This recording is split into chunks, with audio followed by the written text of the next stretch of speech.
ಮೂಡೋ ಪ್ರಕರಣದಲ್ಲಿ ಮತ್ತೆ ಯಾಕೆ ಸೈಲೆಂಟ್ ಆದ್ರಿ ಅಂತ ಹೇಳಿ. ನಾವೇನು ಸೈಲೆಂಟ್ ಏನಿಲ್ಲ, ಸುಮ್ಮನೆ ದಿನ ಯಾಕೆ ಮಾತಾಡ್ತೀರಿ ಕತ್ತಿಲ್ಲ. ನಾನು ಫಸ್ಟ್ ಡೇನೇ ಹೇಳಿದಲ್ಲ, ಸರೆಂಡರ್ ಮಾಡಿ ಮಿಸ್ಟರ್ ಸಿದ್ದರಾಮಯ್ಯ, ಸರಿ ಇಲ್ಲ, ಇದು ಒಳ್ಳೇದಲ್ಲ ಅಂತಂತ. ಬಟ್ ಅವ್ರೇನೋ ಬೇರೆ ಥರ ಹೋಗ್ತಾ ಇದ್ದಾರೆ. ಬಟ್ ಏನಪ್ಪ ಅಂದರೆ ಸಾವಿರಾರು ಸೈಟ್ಗಳು ಇವತ್ತಿಗೂ ಕೂಡ ಲೂಟಿ ಆಗ್ತದೆ.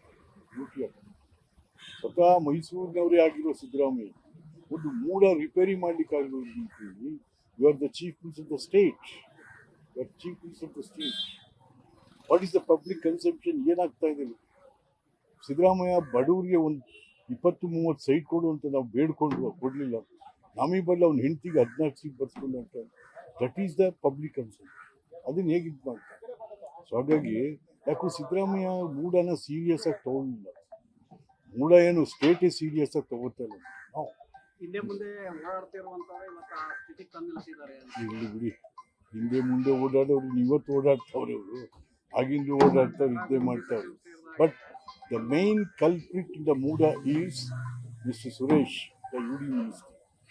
ಫಸ್ಟ್ ಅವನನ್ನು ಒದ್ದೊಳಗೆ ಹಾಕ್ತು.